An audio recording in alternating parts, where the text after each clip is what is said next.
Welcome everyone to the new Fly Fisher. It's fall. It's the best of times and it's the worst of times. It's the worst of times because winter is just around the corner, but it's the best of times because the fish are large, they're aggressive, they're cruising the shallows, stocking up for that winter coming ahead. There's hardly anybody here. It's beautiful country, and I can't think of a better place to stillwater fly fish than the Parklands region of southwest Manitoba.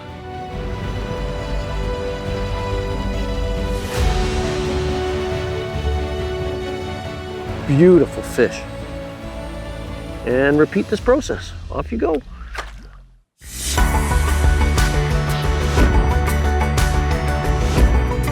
Ooh, that's a nice sized fish. Absolutely fantastic. Nice. Oh my goodness, that's the kind of fish that makes stickers out of it.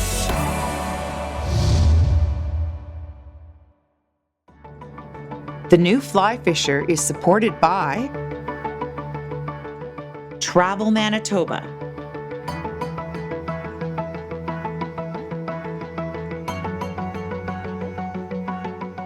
Scientific Anglers, Trout Unlimited, WeatherTech Canada,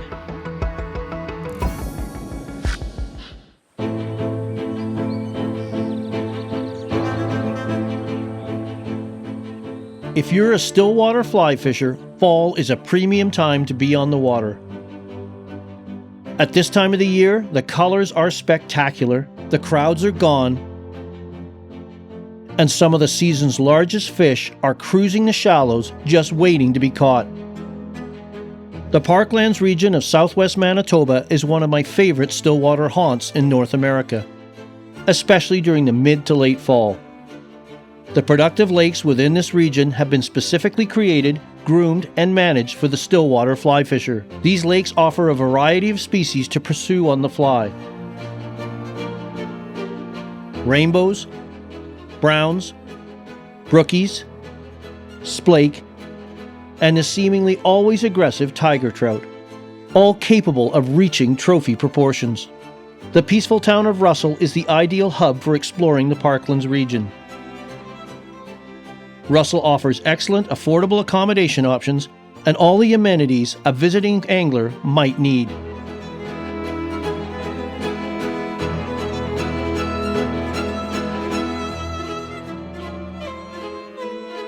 All of the lakes within the region are within an easy drive of Russell. The lake access is great, and they are all serviced by well-paved highways and good gravel roads.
So we're on Patterson Lake, one of the many great lakes in the Parklands, and this is a mixed brown trout and rainbow trout fishery.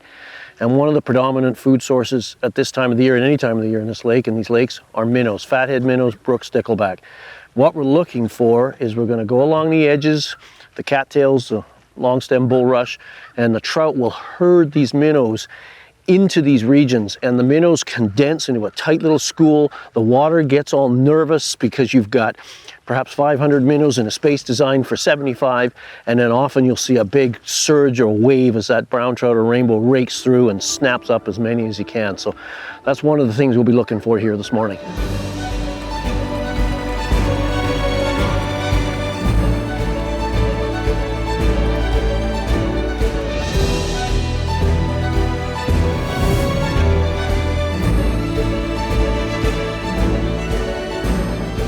So we've got fish working shallow, chasing minnows, a few swirling. Got one that came in within range, so we're gonna go over there because if it's a brown trout, they tend to be territorial. So they'll cover that area, go back and forth, chase and feed, and we just have to wait them out, wait for them to come back and hopefully hook up with them.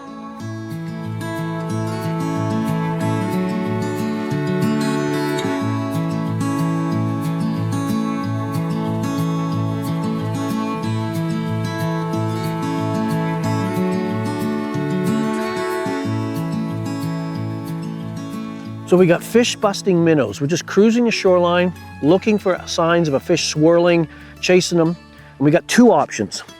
First of all, we could fish an indicator rig, short leader, ice minnow like this, silver minnow. You would cast that in. It does land a little more aggressively and you gotta let it sit there because you don't want to continuously cast into that area because you could spook the fish. What I'm going to do though, is I'm gonna take my floating line, and this is a popper fry. It's an English pattern.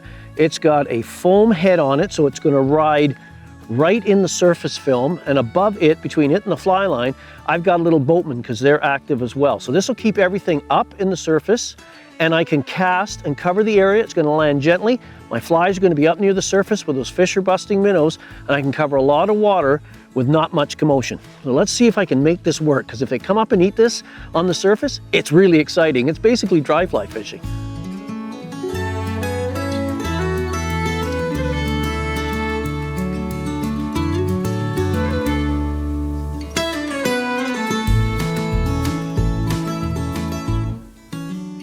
On the surface popper, been cruising along the edges, looking for nervous water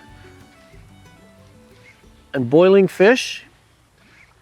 And this is a little minnow pattern with a little foam post on it, so it rides just in the film and creates a little wake. And this brown just came right up. We saw the bow wave right behind it, and it ate it. Excellent. Oh, it's a rainbow. It's a rainbow. I stand corrected. I assumed it to be a brown because that's usually what's cruising in here. So there's usually two approaches. You can go in with an indicator, which lands with a bit of a splat, and you got to let it sit there because if you repeatedly cast and cast, you can spook that fish. But with this popper, and I've got a washing line set up, so this buoyant popper is on the point, and in between it and the fly line, I've got a little boatman too, because they are a common creature in the shallows and also active at this time of the year. So, and he just came up and ate that popper right in the tip of the snout. Look at that.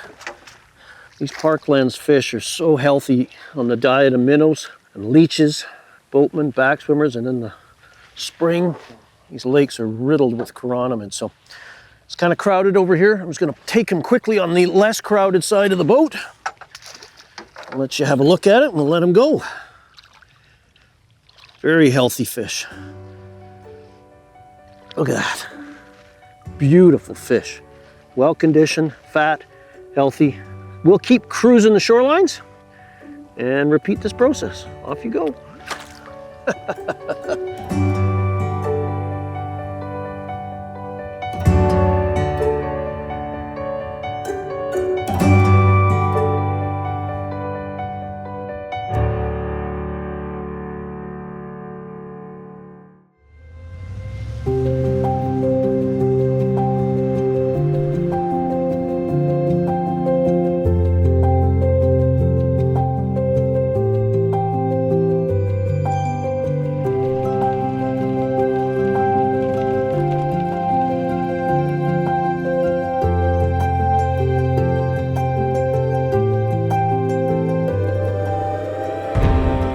So we have a beautiful fall morning. We've got light winds.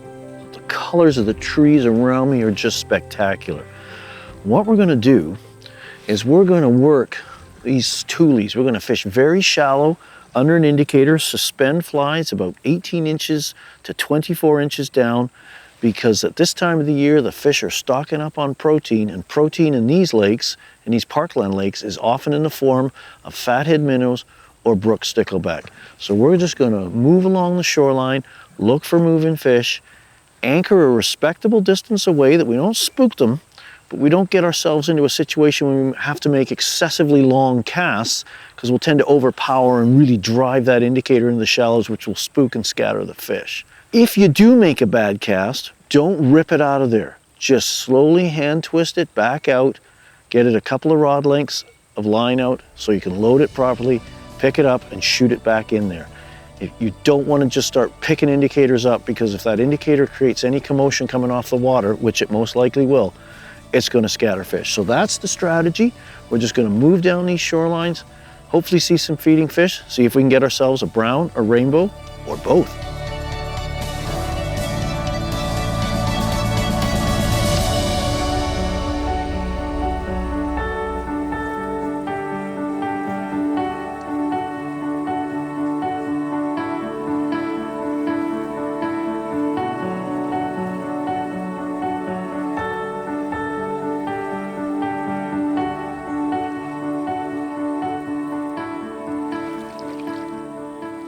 Saw the little rings in amongst these tules at this time of the year in the fall.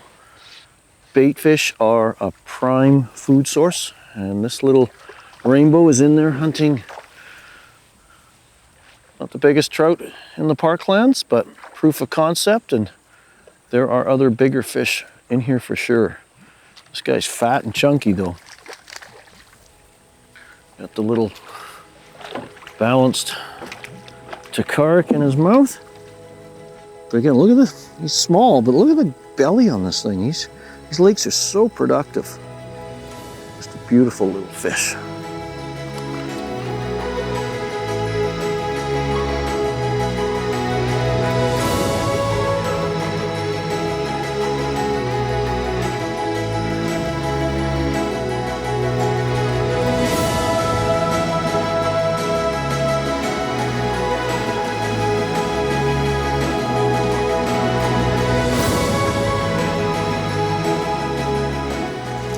There we go. Indicator just went under. Oh, big rainbow. Big rainbow right in the weeds. Shallow water, nowhere to go, is going to get excited. It's a nice rainbow. These fish are just hunting in here. And minnows are one of their prime food sources at this time of the year.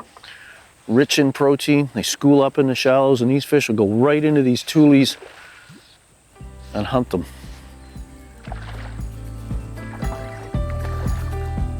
There she goes. Nice plump rainbow. Beautiful colors on that thing.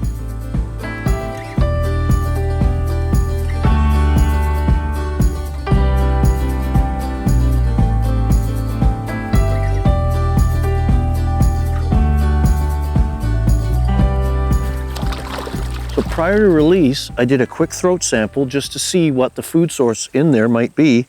And lo and behold, we've got two little juvenile fathead minnows. At this time of the year, there's lots of these little baby fatheads around, and that's what that fish is targeting. Herding them up, slashing through them, and getting fat and healthy for next year. As we cruise down the shoreline looking for feeding trout, we're also looking for their food source, minnows. Now sometimes you'll see them jumping around or little dimples, but one great thing to look for are grebes. Grebes eat the minnows. So if there's lots of grebes around or a grebe around, that's a sign there's minnows around. And hopefully there's a trout around there too feeding on them as well.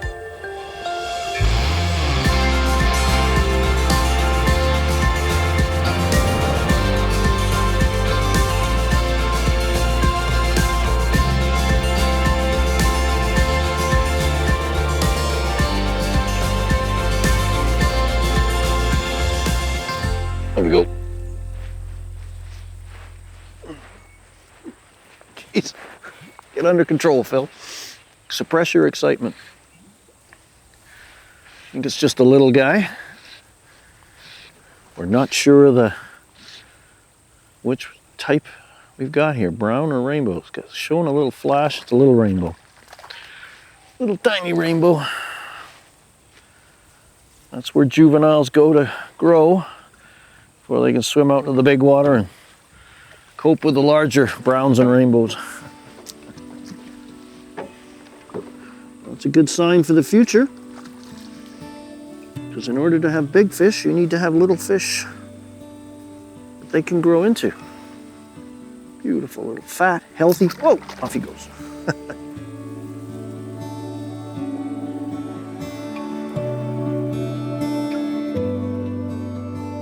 Provincial fisheries biologist Ken Kansas played a crucial role in establishing the trout lakes within the Parklands region. Although Ken is since retired, he keeps a close eye on the lakes, monitoring the current state of the trout lakes within the region. I talked to Ken to review why the lakes were created and how anglers can help continue the legacy Ken, Flipper, and the provincial fisheries started. The reason we started this project with these fisheries in the parkland was to develop tourism in the area and create revenue. There was extremely good fisheries already, and we just had to enhance them, and we created a few more.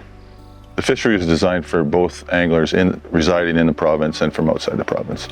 I think the uniqueness of this fishery has to be the fact that they grow huge fish in a short period of time, and the lakes are fairly close together.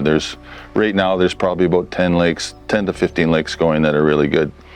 And as far as the future holds, well, that's up to the people. The success was developing a handful of really premium lakes. To this day still are the best lakes in the parkland, that being Twin and Patterson. As far as failures, I think maybe the biggest thing was probably lack of communication over a certain period of time. You know, if you don't communicate, you're not on the same page, things don't go well. I think people need to know more about these fisheries, that they exist, and I think perhaps then people will take hold of the bull by the horn, so to speak, and strive these fisheries forward, because they're very, very unique and very, very fun to fish.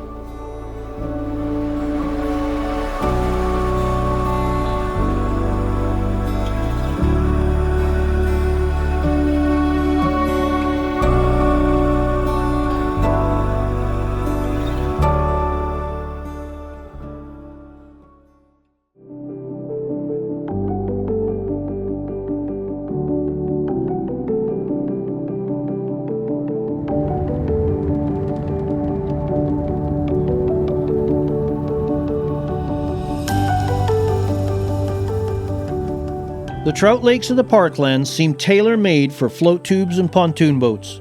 They are compact, lightweight, and portable, weighing less than 40 pounds. You can bring them as checked baggage, and they easily fit into any rental vehicle. The lakes are easily accessible by car, offer parking areas to assemble and inflate a float tube or pontoon boat, and have excellent launch facilities. Many of the lakes in the Parklands region are small, easily accessible, ideal candidates for either a float tube or a pontoon boat.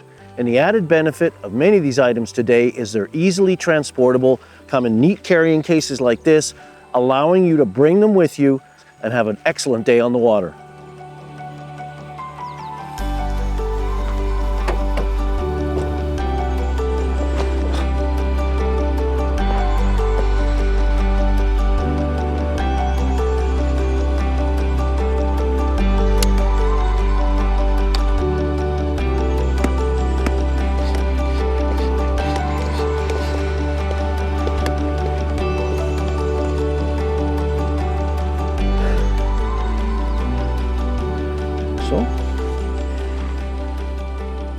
The Parkland area lakes has some great launch facilities, whether you're using a boat like this, a float tube, or a pontoon boat. But remember, it's called a boat launch, not a watercraft or boat assembly area. Get your gear, your accessories all ready in the parking lot. When you're ready to go, quickly launch your boat, park your vehicle, and go fishing. Don't be that person that clogs the boat launch so others can't launch their watercraft either.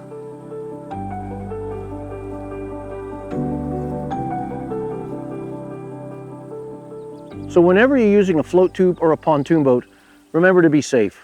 Make sure you have your life vest on, and the most important thing perhaps is getting into them without falling down and hurting yourself or worse.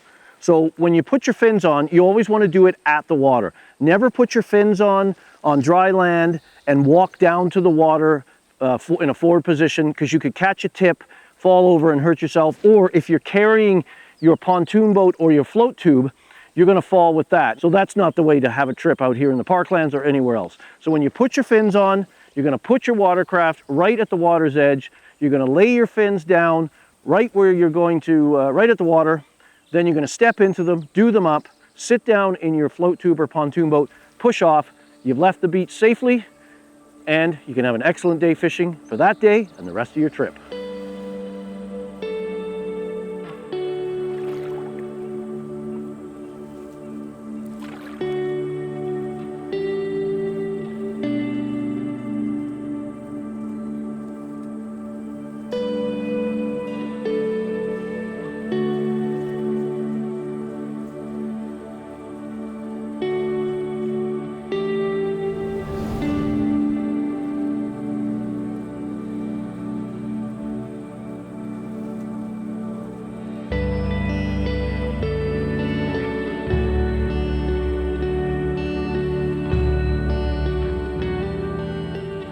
Just stripping a back swimmer back, foam back that rides just under the surface.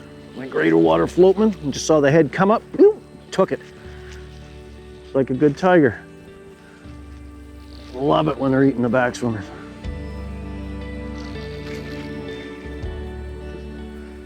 Lead them to the net. There we go. So fish is in the net.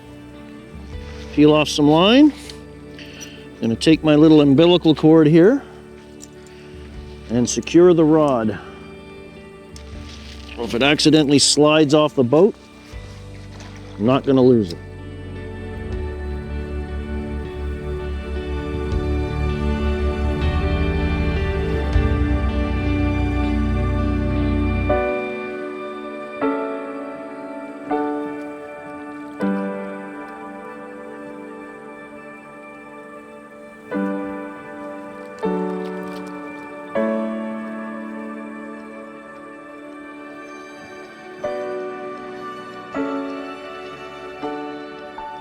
Small productive lakes like those found in the Parklands region are perfect for float tubes and pontoon boats.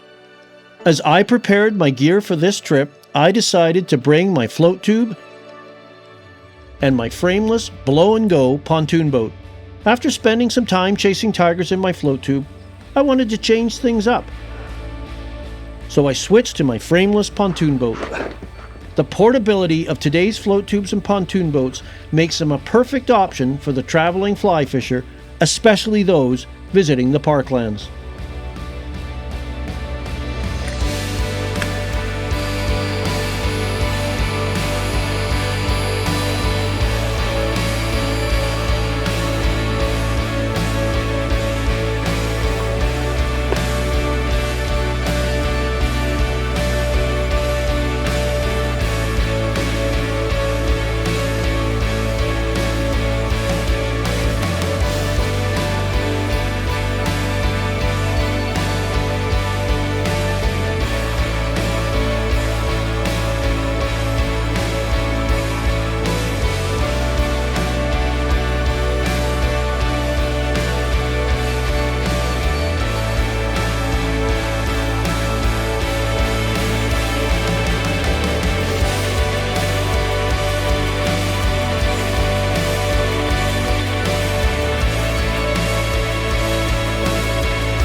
Want to get that line on the reel because it could catch on an oar,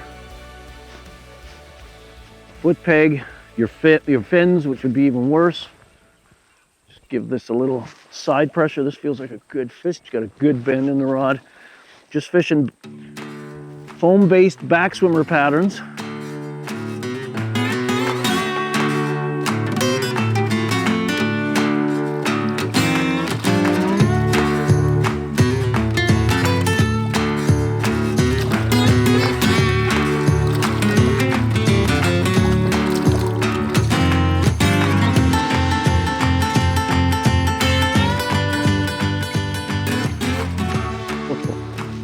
Flow tubes, pontoon boats, excellent watercraft for the Parklands. Allows you to move up and down the shoreline and take beautiful fish like this one.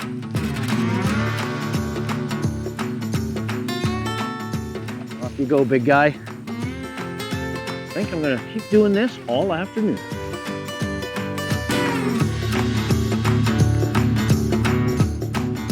During our stay, I had the chance to meet and talk with Brock Kutecki from Swan Valley Sport Fishing Enhancement about their role in enhancing the Parklands region fisheries.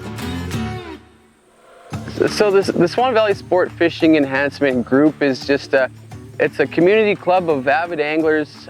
It was started in 1989 and incorporated in 1990. It was a bunch of guys who just wanted to better the sport fishing in the North Parklands Swan River Valley area.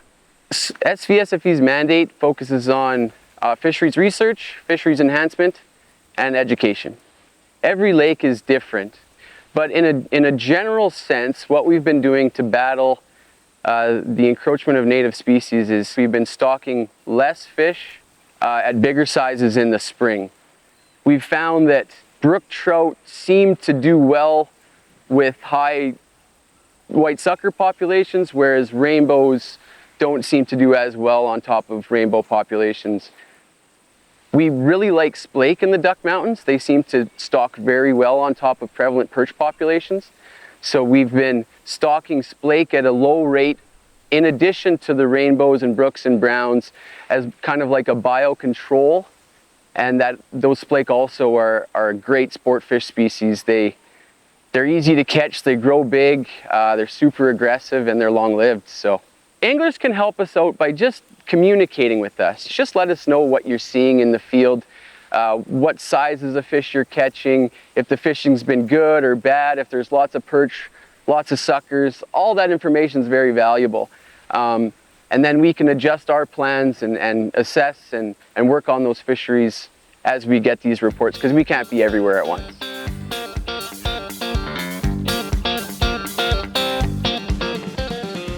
No trip to the Parklands region would be complete without dedicating at least one day to pursue tiger trout. Although they can occur naturally, the Parklands tiger trout are a brown and brook trout hybrid stocked by the province. Tiger trout are aggressive, and in the right conditions, such as those found in the Parklands, can reach gargantuan sizes, well over 20 inches in length.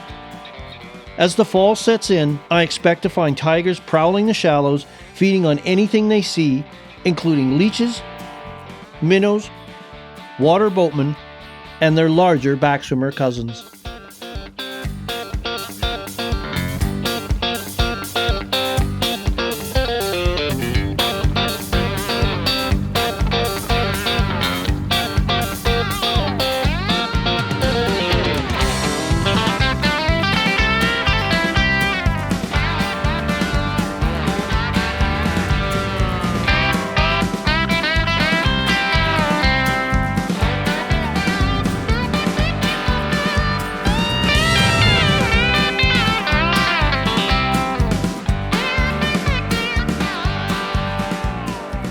We've just had a cold front come through, some weather, and it seems to have put the fish down. We are marking them right on the bottom with our electronics. So that means we've got to choose a system that's going to get our fly down there and keep it there right where they are, because they're not willing to chase.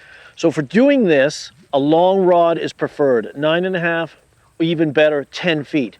This provides a good roll cast, which is a great cast to use with indicators. The leader is a thin, level leader. I'm using a nymphing or indicator leader that features a short butt section of about 3 feet. The rest of the leader is level, because with indicator fishing, you want the leader between your indicator and your fly or your flies to be totally level so it sinks straight down vertically. If you use a standard tapered leader like a 9-footer, roughly 4.5 feet or half of its length, it's thick butt section, and thick leader material sinks slower than thin leader material, and you're going to have a leader that doesn't sink straight down but rather comes off in an arc, and that's going to rob you of critical presentation depth, because we have to get these flies right on the bottom where the fish seem to be holding. We're going to use a balanced leech, something we can sit there and just let that wave action of the indicator, we're probably not even going to retrieve this much or at all, just to let that wave action, basically let Mother Nature fish the fly for us. Fly line is important too. You want to use a fly line that is dedicated to fishing nymphing rigs, for example. These are going to have large oversized heads, maybe 1 or 2 line weights heavier, so a 6-weight line with an 8-weight head, short front taper. This puts all the mass at the front of the line, and that mass is going to turn over both the thin diameter leader and multiple flies and the leader length. That's the setup we're going to use. Let's see if we can make it work.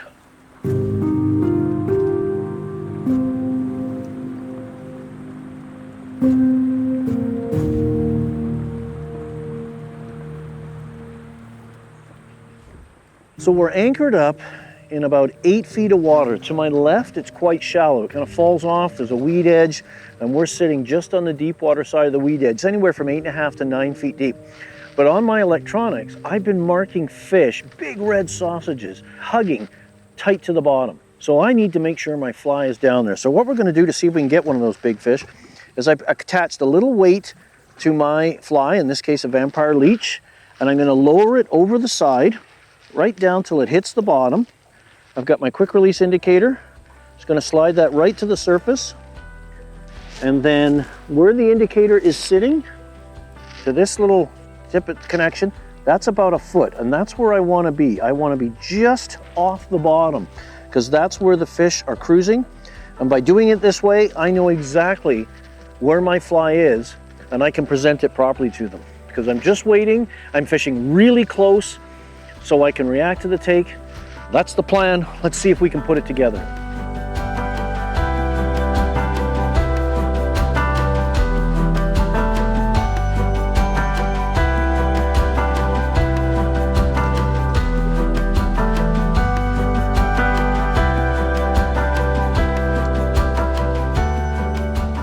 So right by the boat, fishing indicators, fishing slow. We're a little after some weather change. The fish don't seem to be happy. And I was just about to recast this. I literally had barely a rod length of line out, because we have been marking fish on the electronics from time to time right below us, and we're sitting in 8.5 feet just off the edge of a weed bed to my left. Yeah, and this is a big tiger, big tiger. Ate the vampire leech, suspended a foot off the bottom. I was literally going, all of a sudden the indicator just went under and I barely had enough line to set the hook on him. This is probably one of the primary reasons people come to the Parklands, because the tiger trout here grow big. That is a monster tiger.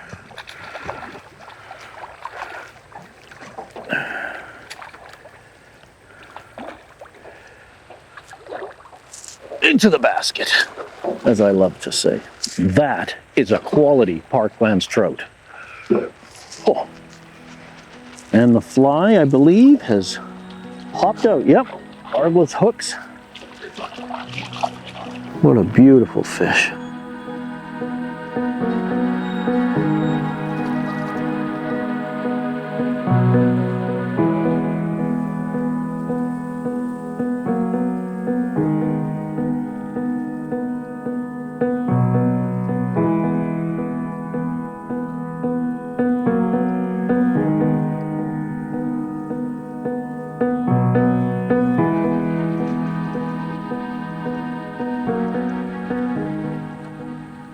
Will he work his way out? This is like bass fishing. I'm fishing a suspender popper,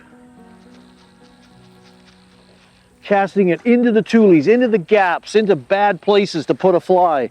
And this is making a little wake, and this big tiger just exploded on it. It appears to be in its beautiful fall colors, orange. You can use, more realistic flies, like you could say this one is a popper fry pattern, or you could use a Chernobyl. Anything that makes a wake, they're going to think that's a distressed or injured bait fish and come up and eat it. So I was worried when I first hooked him that he was going to get into the tules and I wouldn't be able to control him. So now I just need to read my line and keep it out of the anchor rope. That'll be the next challenge. Beautiful fish. Man, that's fun. There he is. That popper fry, suspender fly pattern right in the side of his mouth there. Let him settle down. You can look in the net, see it right there. Look at that.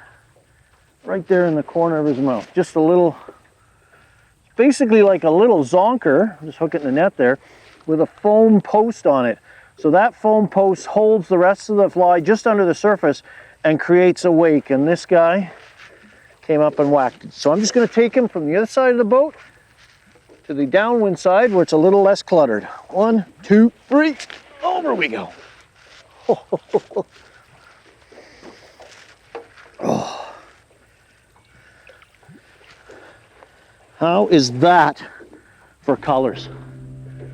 What a beautiful fish, and to take it on the surface.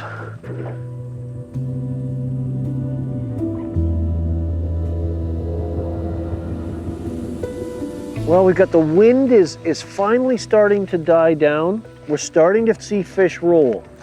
So what we're going to do is, using my 6-weight here, floating line, short leader, and we believe the fish are either rolling on minnows that gather in the shallows here, or back swimmers, or perhaps even water boatmen, their smaller cousins. So we're using foam-based patterns because the water we're sitting in is 3.5 feet with weeds growing up.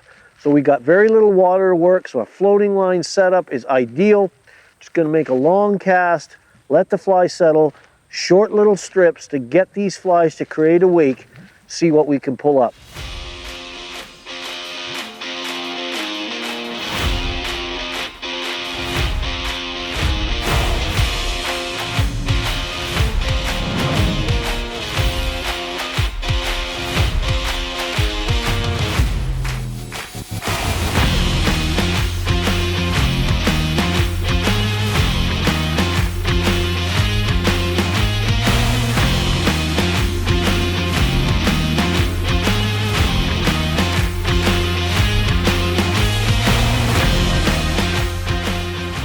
There we go. Fish on, ate it. This is a nice looking tiger, beautiful colors on it. They're sterile, but they still get on these beautiful colors that are a blend of both their brook trout and brown trout heritage. So we're fishing short leader here. We've got some breeze. I probably got 7.5 feet of leader to a floating pattern of mine called the Greater Water Floatman. The greater water boatman is the term the English, I believe, give for the back swimmer. So I have a foam-based water boatman pattern called the water floatman. So its larger brother only made sense to call it the greater water floatman. And there he is, beautiful colors. Why I love tiger trout, because of their aggression.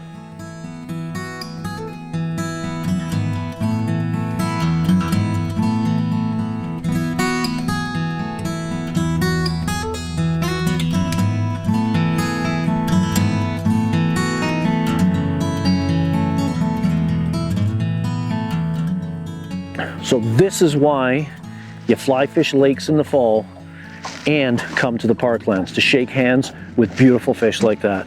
I hope you enjoyed today's show, learned a little bit more about fall stillwater fly fishing that you can apply here in the Parklands or on your home waters.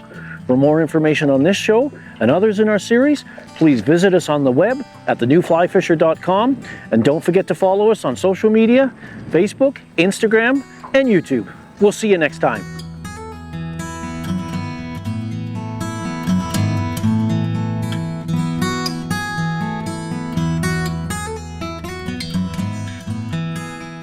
The New Fly Fisher is supported by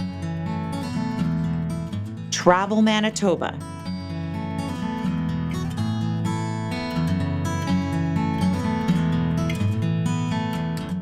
Scientific Anglers, Trout Unlimited, WeatherTech Canada,